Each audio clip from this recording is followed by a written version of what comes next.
So our last section for this day is going to be 4.4.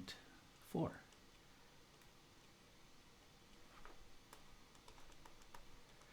we're going to look at is partial growth, in-unit growth, and so factors over when we have information maybe over more than just like from one day to the next, maybe, or 1 year to the next. We have the data spread out. How do we deal with that? Because remember, we can't just take the percent change over 5 years and say that's the same. That's what's going to happen every year. We could say that's going to happen every 5 years, but we want to also be able to mention how is that change going to occur yearly or monthly.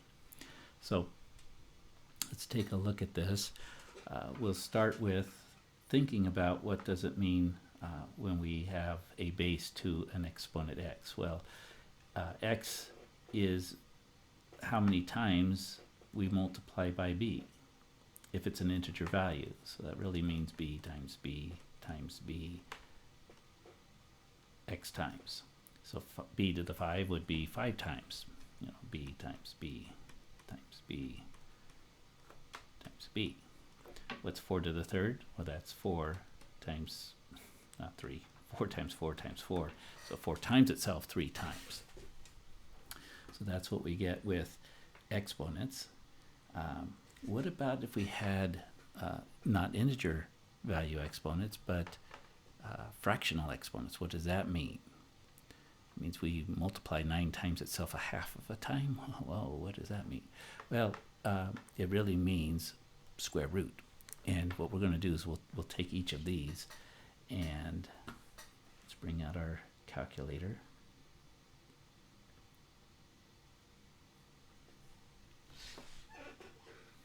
Okay, so let's get back to our main window. See, how do I get there? There's a quit up here, just above mode. So I'm going to go second quit. That's one way I know to kind of get back. Let's clear whatever's there. And let's just take 9 and raise it to the 1/2 power. And I'll put this 1 divided by 2. You see, what's the square root of 9? It's 3, and that's what we get here. What is 4 raised to the 1/2 power? Think of it as 4 square root of 4, because that's what it is. And so it is going to be 2. And then 121, if you might not notice it, but 11 times 11 is 121. So if we take 121 and raise it to the 1/2 power, I think we could just do it like that. We don't need the parentheses. We get 11, because 11 times 11. So the 1/2 power is a square root. Notice we could have got the same answer. Actually, I think the square root, we have to put that in first. Let's see, square root's here, so I go second, square root 121. Just show you, it's exactly the same thing. Okay. That's not what I want. I want this. Okay. So we got all these values. Yes, this is square root of 9 is 3, square root of 4 is 2, square root of 121 is 11. So we've calculated all those, and that's what's going to help us to think, because x doesn't have to be an integer. It could be, it can be 1 day, 2 day, 3 day, or years. It could be half of a day, half of a year. So what's happening exponentially is that's where we get square roots. Okay. And what we're going to work through, there's a couple videos that will have you review, but again, you could do all of these. So if we've got x cubed equals 127, the way we go about solving that is we take the cube root of x cubed, because remember, roots are 1/3 power, so 1/3 of 3 is 1, and we could take the cube root over here. And we do have that feature also in our calculators if you have the TI-84. So always get it to pause a little bit.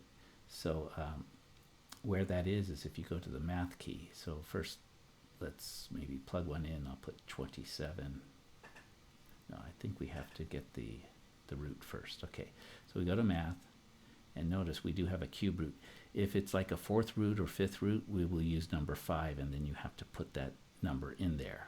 But I'm going to use number 4, which is a cube root, and we can put in 27. And we'll see that that gets us 3, because 3 times 3 times 3 is 27. So we are now working towards radical functions, functions that have radicals in it, cube roots, square roots, 3/4 of a root.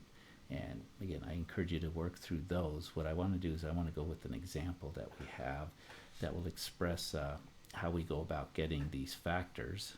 And sometimes we don't always have, I think we've had enough with COVID, so I appreciate that it does give us a lot of mathematical things to look at, but I want to look at something maybe a little more happier, alpacas. I used to have a client that when I was doing financial planning, and they had an alpaca farm.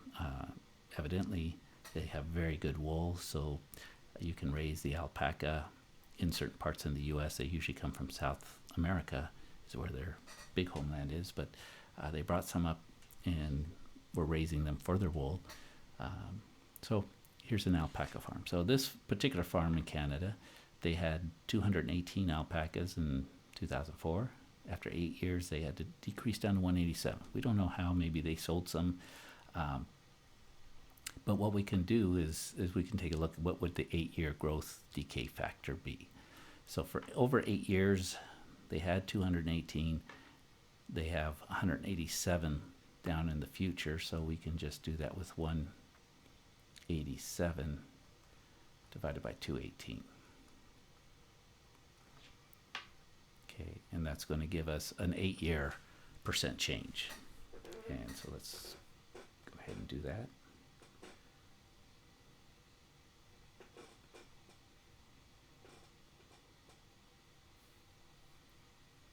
So that was 218 divided by 187. Oh, actually, it was the other way around, wasn't it? Because we start with, because we know it's decreasing, it's got to be less than 1 divided by 218. So we're going to use this as an 8-year growth factor, 0.85, and we'll round the 7 up. We'll go to 3 decimal places. Now, for greater accuracy, you might want to go out like 5 or 6 decimal places at times for if you're doing lots of calculations, because we round to this at the thousandths place. It can make a difference. Depends on what the instructions tell us. So 0.856.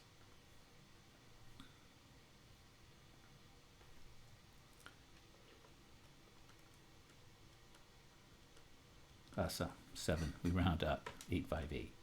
Okay, so that's our factor that we'll use.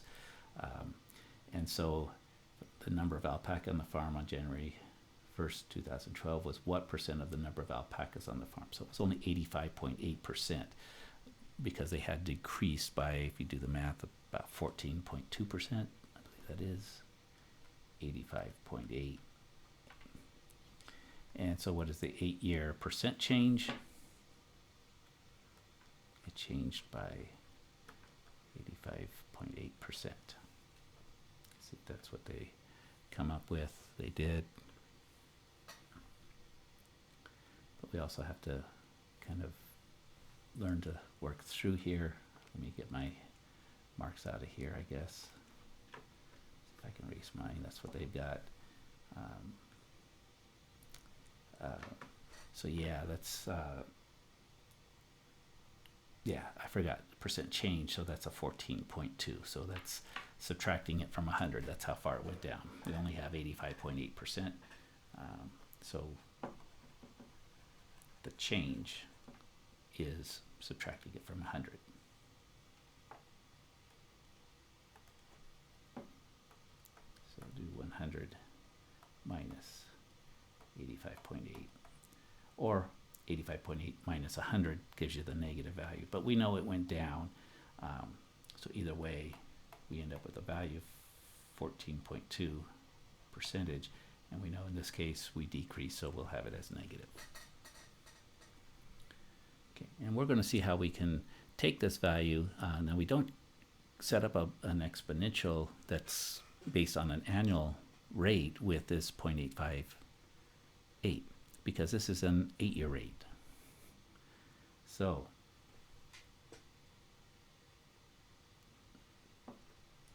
this is this. Okay, so that's 8 years later. We could go through that one. I'm just going to walk through and yeah, we could, since that's 8 years, that's one more 8-year period, so we could use the 8-year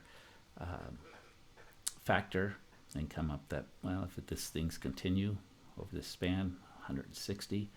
But what if we want to find something like, if it's only 2 years away or 1 year away, then we want a 1-year factor. We want a 1-year percent change. So this is, how does it go over a 1-year growth or decay rate? Well, remember, this was a 0.858 is an 8-year rate. So to get it, remember, that would be multiplying by that. What number would give us that number if we multiplied it 8 times? That's what we're looking for. So what we're looking for is a an 8th root, 8 years, right? So 8th, or we're looking at taking 0.858 and raising it to the 1/8 power. That would give us what a 1-year rate would be.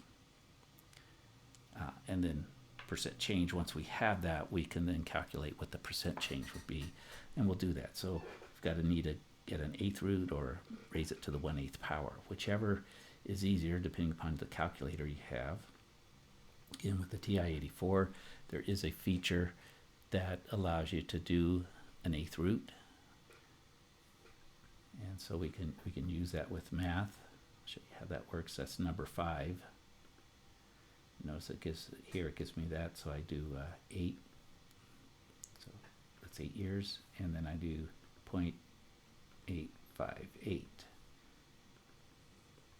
And so this is a 1-year rate, a 1-year factor, I guess. So, and it seems each year it's not too bad. I'm getting 98%. Maybe I'm just, and again, I don't know how I'm losing my alpaca. Maybe I'm selling them. Maybe some are dying.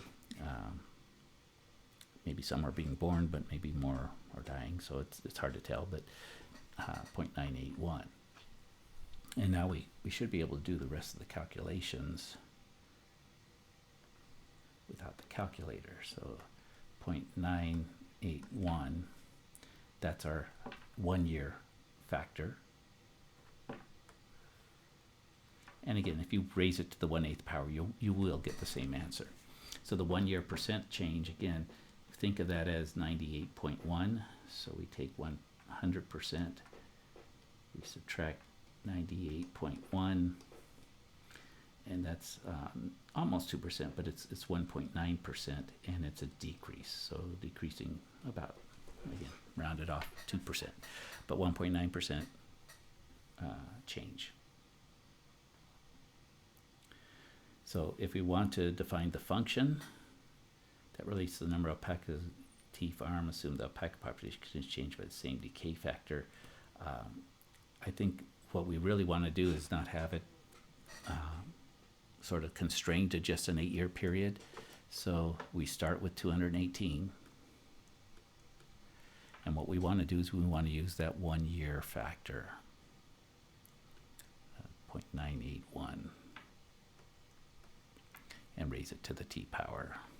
So that'll be our function. F of t equals the starting value times the sort of decay rate, right? Or not really the rate. We're losing. The decay rate is 1.9%. Each year we lose 1.9%. We have 0.981 remaining. 98.1%. Okay, so that's how we can do that one. Okay, and then we can now use this after how many years will there be only 108 alpacas remaining on the farm? Now, once we have our equation, what we're really doing is we're saying the same one we use, 218 times 0.981 raised to some power, some number of years. What we're saying is that we were looking for when is that output 109. And if you have a graphing calculator, we can solve that. Now you can also divide by 218, and then we don't have logarithms yet, but that's where we, you might get stuck. But you can't use, it's not a root, it's harder to solve. It's so really, that's why they say use your calculator. So what we're going to do, we're going to graph. So let's clear this. Let's clear that. 218 alpaca. The annual rate was 0.981. We're going to raise it to the x power, representing years, and we want to find when is there 109. Now, for my window, I can see the y value that, we're starting with 218 and then we're going down. So I go to my window. My y max, 250 is plenty. 218 is probably fine, but I'm going to go with 250 just to see a little bit more. And then my x max, I've got 10 years. We know that we just sort of did one where we did 8 more years and then 10 more, So I don't know. Let's go for 50 years. Again, this is just a guess, but I want to be able to see where this all goes. And what we're going to do with that entered, we just go to the graph. Okay, that's coming down. Here's my intersecting line. This is the 109. So remember that straight horizontal line is what I put in, y equals 109.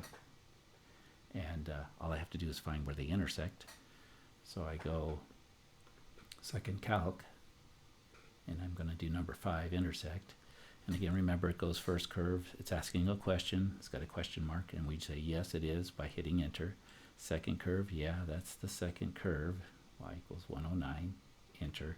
Guess, we're close enough. We're just going to hit enter, and it gives us that we'll be at 109, 36 years out, 36.13. So just, not at the end of 36 years, but 36 and a little bit more, a couple months maybe.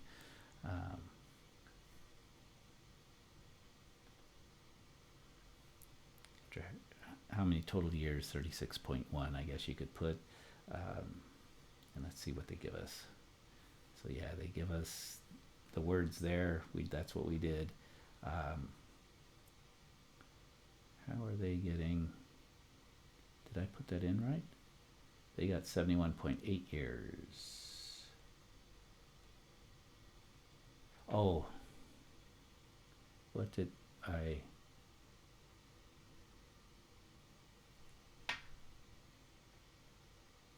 Oh, 50, I didn't read that. I thought that, okay, so 109. We didn't do the second one. We did the 109, so that's why I'm all confused. And 109 was 36 years. Okay, so we're safe. Do the second one as you'd like. Again, same good practice. It shows you how to use a graphing calculator to solve algebra problems. Oftentimes easier, and the nice part is you see the whole graph, you see everything that's going on. Okay, and I think that's about as far as I want to take it, but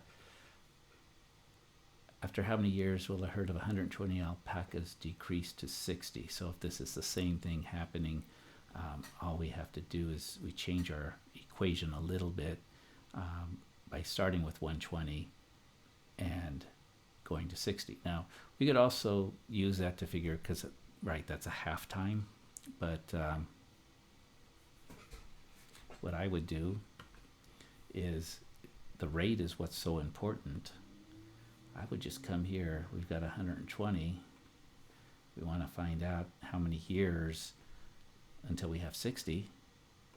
And notice that's half of what we got. So what we have is and oftentimes we want to know that either how long it takes to double or how long it takes to get a half. Because with exponential functions, whatever that time period is, that's the consistency. So if we know their half-life is what we call it, then whatever that is, let's say it's 10, every 10 years we're getting half. I don't think that's correct, but we're going to figure out what that is. And as we do, this makes it very easy, because this makes in year 0 that we had 120. This is the rate that's so important. That's what determines the half-life, the timing of things, and when will we have 60. So let's go ahead and graph that. I think we could have changed our window if we wanted to, but we're still okay. We're out here.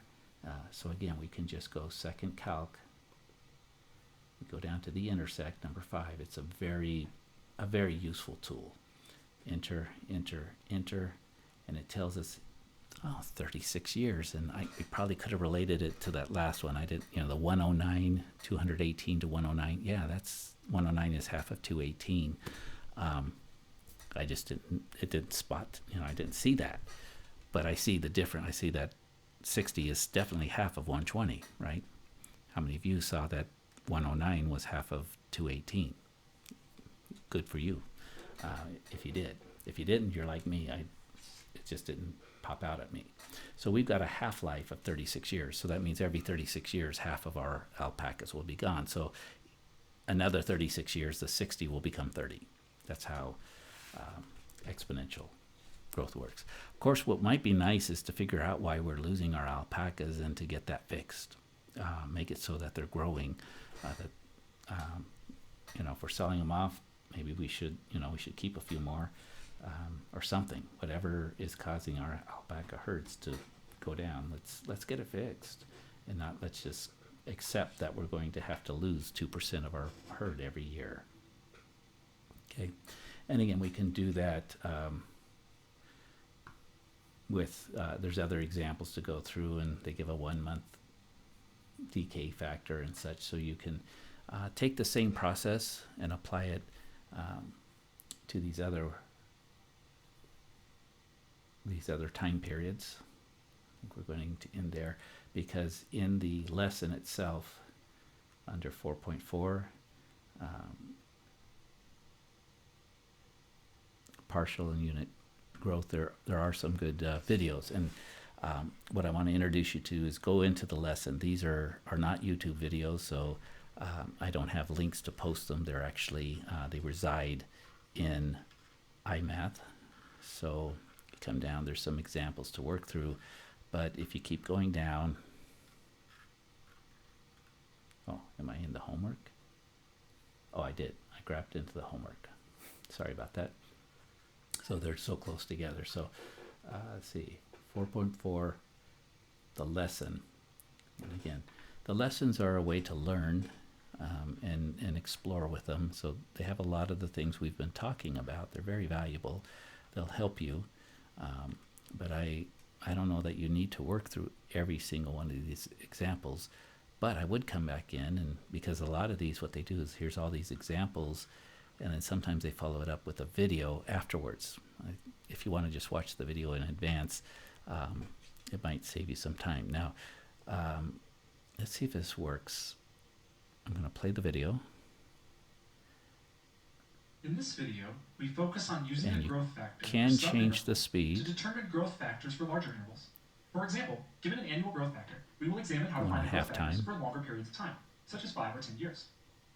According to the EPA, the concentration of carbon dioxide in the Earth's atmosphere was 382 parts per million, or ppm, in 2006, and increased by 1.9 ppm over the next year. This is a change of about 0.5%. Now, twice speed is maybe too fast, although I do it a lot. If I'm focused, it helps me focus, actually.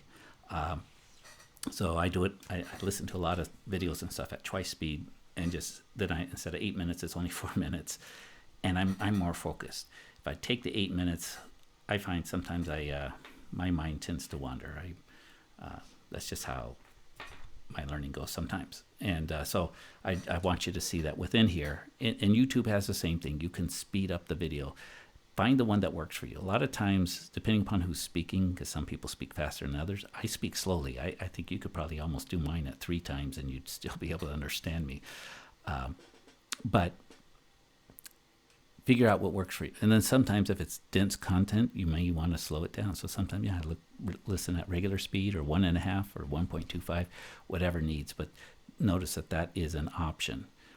And it gets you, again, not only just to get you through faster, but I think you'll find that if you're intended to do this, that it also helps you focus. Okay, it helps you focus, helps you get through it. It makes it maybe a little more fun. Does make all your professors and everything sound like chickmunks, but you get the content and you're able to focus. So give that a try. So there's this video, and then keep on going. I think there's 3 videos in here.